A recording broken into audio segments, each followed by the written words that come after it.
What's up, guys? Grimno89 here. Today I'm going to be doing a score streak and equipment tier list for Cold War zombies.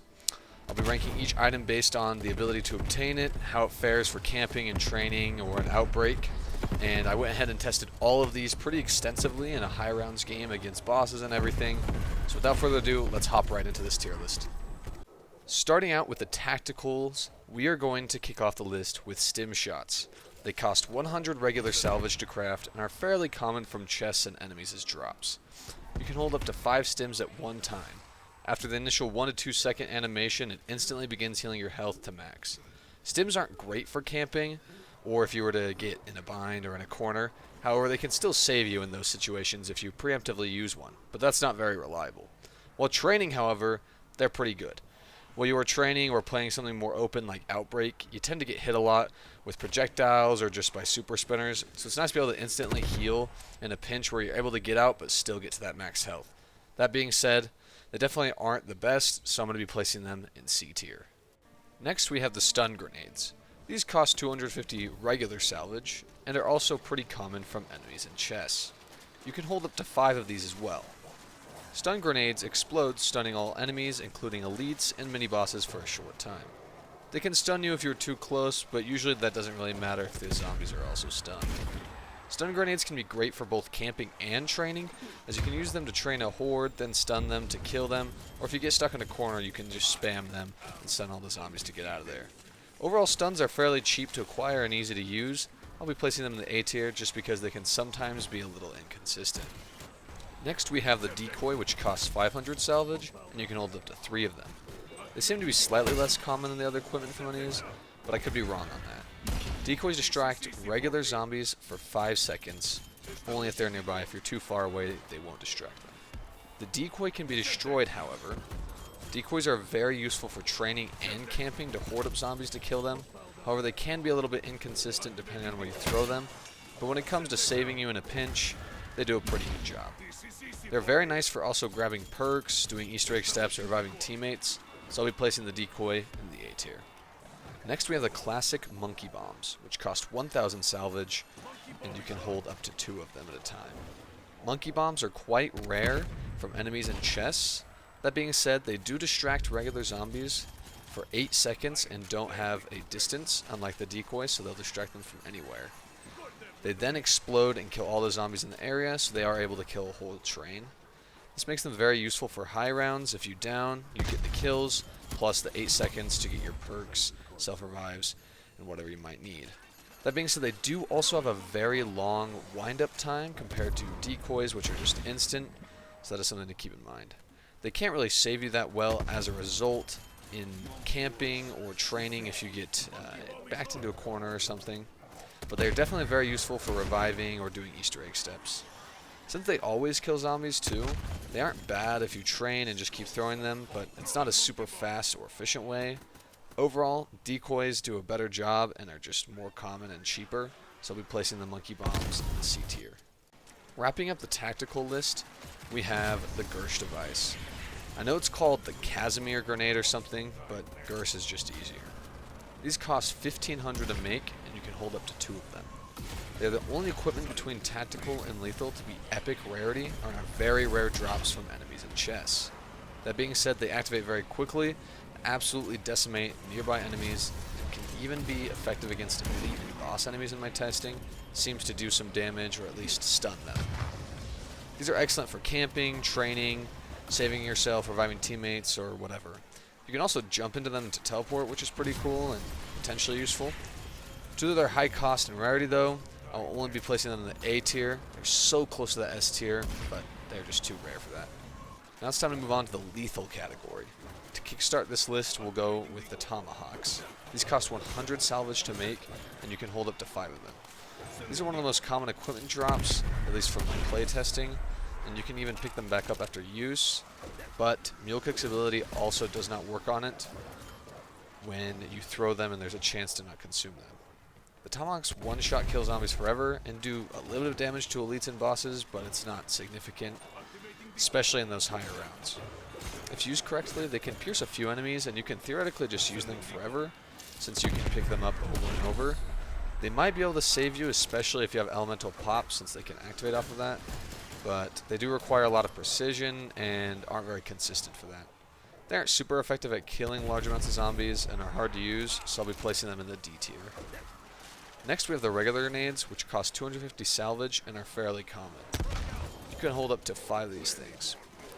The regular grenades can easily kill an entire horde of regular zombies and can do some damage to the tougher enemies. If you use PhD, you can just cook one until it blows up an entire train or throw it into a horde. They do require some precision just because they don't stick and you have to time the explosion, but they can be pretty effective if you know how to use them. We'll be placing them in the B tier.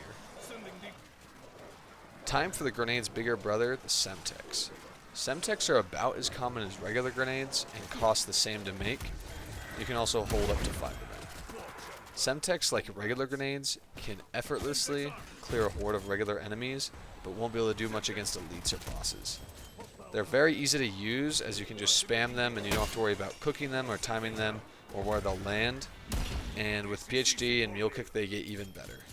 They can even save you, but I wouldn't rely on that too often, as they do still have a few seconds until they blow up. But overall, they're very, very powerful in most situations. I'll be placing them in the A tier. Next is the Molotov. These cost 500 salvage to make, and you can hold up to 3 of them at a time.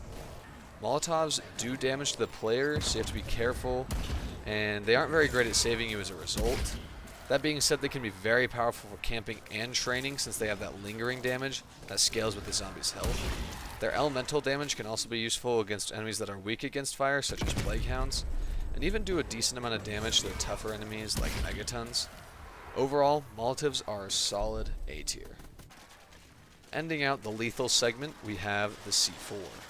Like the Molotovs, C4 costs 500 salvage and are fairly common. You can also hold up to 3 of them. C4, because you can pick them up again, can't have the Mule Kick ability, where when you use it, there's a chance it won't use it. But that doesn't really matter with how C4 work, and it doesn't affect it that much. C4 are very flexible and are very useful with PhD. You can just throw one down and double tap your interact or reload button and they'll explode, or if you are able to shoot them, or if in the gameplay, as you can see, I have the M79, just shoot them with like an explosive, they'll explode and kill the whole horde. So they are very good at saving you because you can activate them pretty quickly. They also just have a really massive explosion radius, and technically where you can place 3 down at a time, you can do a decent amount of damage to the tougher enemies. For all these reasons, I'll be placing the C4 in the S tier. Now we're going to be going over the score streaks, which all cost high grade salvage.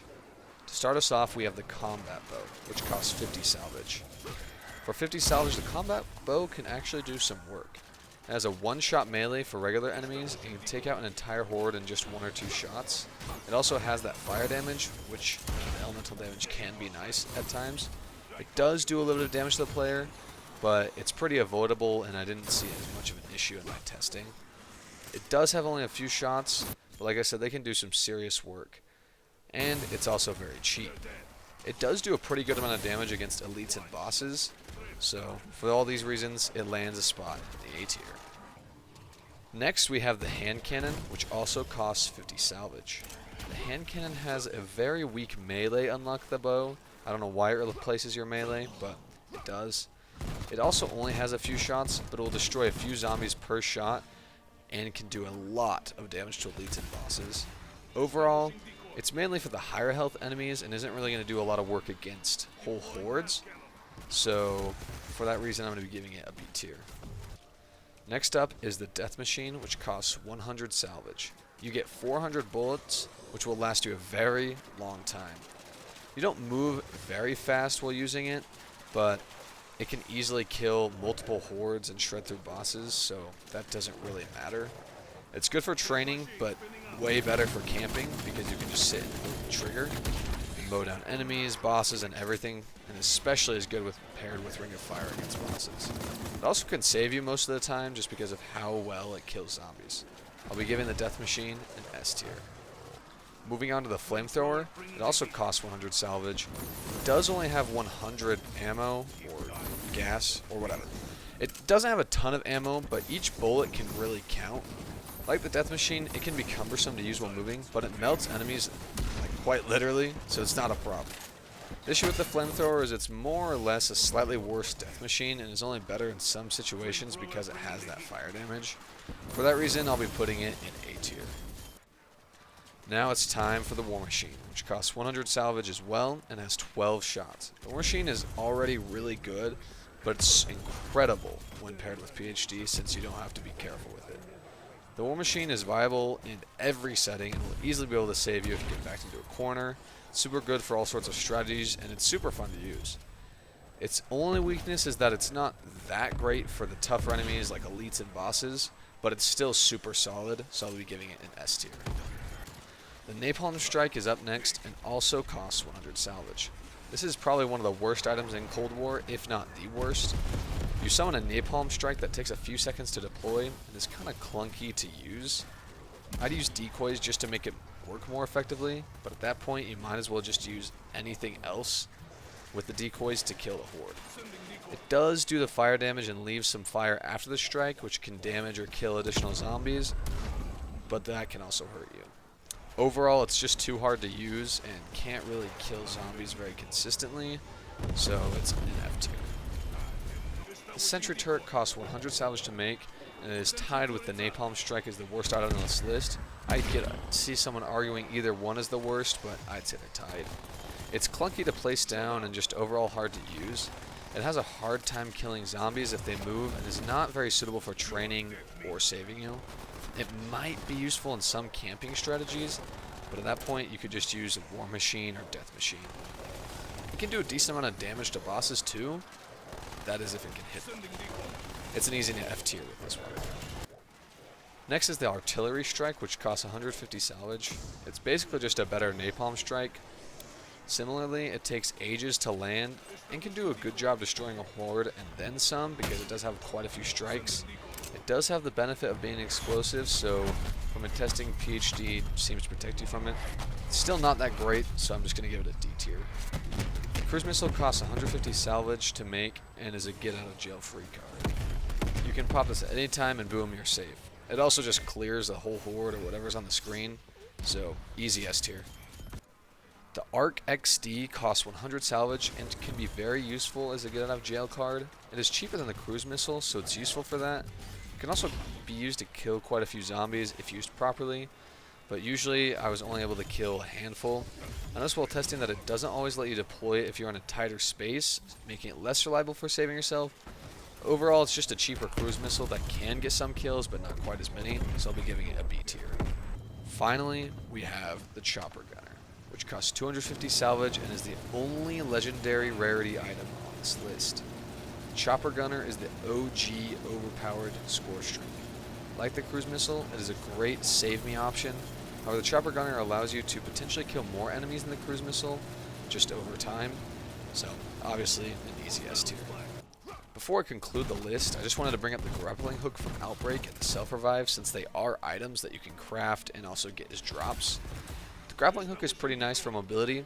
It's really just another mobility option for Outbreak. It's not really anything too special, so I'll give it a B tier because it does the job it's supposed to do. As for Self-Revives, they obviously get S tier since they keep you alive over and over, despite their cost increase each time you make one. Now it's time for the final list, which I'll go ahead and put on screen now. I tried to really test each item in the high rounds with different strategies just to make sure I could accurately rank them. It was a little bit hard to do some of the testing just because I needed boss zombies at certain times and whatnot. But that being said, I did do some thorough testing, so I think this is a pretty conclusive list. I could see arguments for certain things being moved, but I spent hours getting some of this footage and just testing them overall. So that's going to wrap up today's video. I hope you all enjoyed. I plan to make some more of these Cold War videos and definitely some of these types of videos for Black Ops 6 when that game comes out.